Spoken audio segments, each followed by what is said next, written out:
So it's my final England selection of the Six Nations, England against France. Welcome to this video, supported by Lifting Giants. And the equation is simple for England. They need to win with a bonus point, and Ireland need to lose to Scotland with no bonus point because England aren't overhauling the massive points difference. If England lose, they're going to be overtaken by France. Scotland could even lose and overtake England, and theoretically Italy could overtake them as well, but I don't think that's likely. So even though they could be from 1 to 5th, England are realistically, I think, going to be between 2nd and 4th, but there is a chance of winning. And a lot of you said in the comments from the last video, England against Ireland, England should really have gone for the try at the end of the game instead of the drop goal so quickly because they had penalty advantage. And I think in hindsight, yeah, that is true, but in the heat of the moment, I think England just wanted to win for there and then. Maybe if Jamie George, the captain, had been on, maybe he'd have called something different. I don't know, but it's done now and there is a chance for England to win, but it's unlikely. So that is a fair point. I do get that one. Up against France, they are all size and power up front, but Le Garrec started in the last match and he makes a world of difference, and there definitely seemed to be a change in emphasis. The shackles taken off of France in attack, which is great.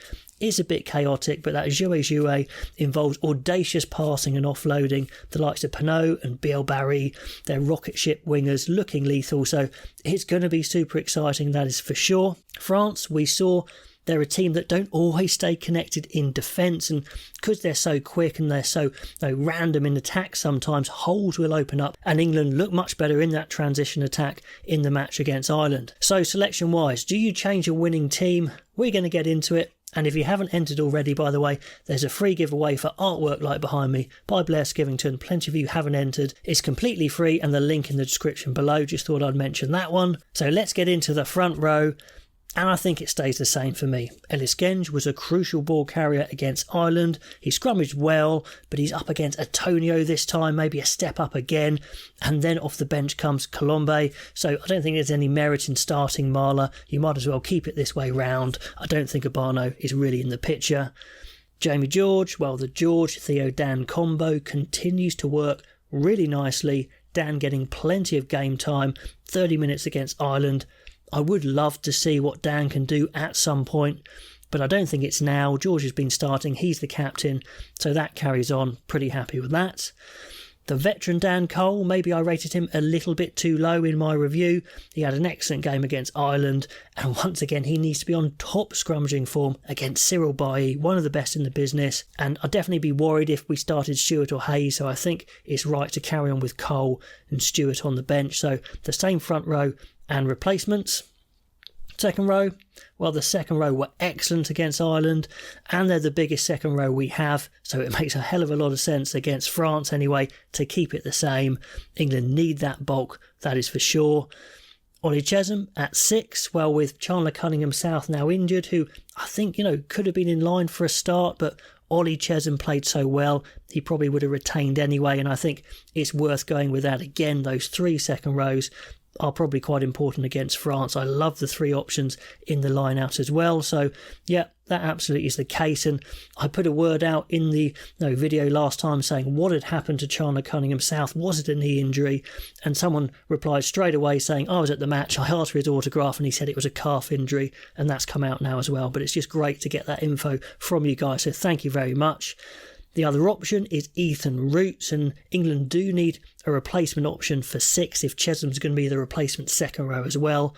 So I think Roots naturally comes in to 6. I would have liked to see Tom Pearson come into the squad. Very happy for Guy Pepper to come in, but a shame we don't see Pearson as well. But anyway, that is the case there. Roots on the bench, so maybe a little bit weaker without that massive impact of Cunningham-South, who's been so good off the bench. At open side, Sam Underhill has been getting better and better. Maybe I didn't rate him enough at the beginning of the tournament. He's really kicked on. His attack looks good as well, so he definitely starts. But I would like to see Sam Underhill Mark II, the new addition to the squad, Guy Pepper, on the bench. I think it makes sense against France because Pepper is a tackling machine, similar to Underhill, but a bit younger. So I think if Underhill gets a bit tired or there's an injury, bringing Pepper on is a great call. Then you wouldn't have to move Ben Earl out of 8. I don't think Dombrandt quite makes it, even though he was good against Ireland. I think that extra tackling of Pepper and Roots as well makes a bit more sense to me, but let me know what you think. I had toyed with the idea of a 6-2 split, but I don't think you really need it when you've got Chesham at 6, but let me know if you put an extra forward on the bench. Then Ben Earl at 8, England's magic man. He's such a key player. If he doesn't play, if he's injured, England do not have an explosive ball carrier like him with the footwork as well. And of course, a word for our sponsor, Lifting Giants. We know the line-out is so crucial in modern rugby. It's a great set piece for scoring tries. And Lifting Giants lifting blocks have been proven to improve line-out quality. So if you want a pair, we're offering 20% off till the end of the Six Nations. Links in the description below. Mitchell came straight back in against Ireland, and goodness me, he did so well, and he makes that difference to England. He has to start. Very impressive for him. And yes, as you know, I would pair him alongside Marcus Smith. Now, in my England-Ireland review, I had Mark Ford down, mainly because of his goal kicking, because I think that could have been a crucial factor. It wasn't. Ford's passing is excellent. He does make that attack click, so he's been the guy with the keys in this Six Nations. So if you wanted to start with him again, I get the logic, but my point is, if Marcus Smith is to be the heir apparent, the number 10 for England going forward, which I think he should be, there's not a lot of time in internationals. It goes quickly. After this game, it's a big break, and then it's Japan one game and double New Zealand. So I think start Marcus Smith. I do think he's the better player. Are you losing out a bit of the continuity? Yes, you are. But I think it's worth maximising Smith's game time, but do let me know if you disagree. In the centres, you could make some changes. Lawrence maybe is a better 13 than a 12. Slade, I've got a few question marks on defence and cutting edge in attack, but they're a settled combination. They've been working together. I don't think there's too much to be gained from changing it. Tuolangi, I don't think is worth getting in. Freeman could come in from the wing, but he's been doing well on the wing, so I wouldn't change that at this stage. And the only other option there is probably Daly, and I don't think he's quite up to internationals, hence he's not in my 23. So I think you carry on with Lawrence and Slade and hope they carry on getting better and better. The wings, I think they both did well against Ireland. Obviously Feo Abusu, the standout. Tommy Freeman, some of you questioned his involvement, but I thought he did pretty well, to be honest, and he is a good all-rounder, and if you have him there, you can use him at 13 if needed. So that's what I've done on the bench. I'll come to that. And 15, George Furbank, he did make a stack of mistakes, but then England wouldn't have scored the tries they did if he wasn't playing.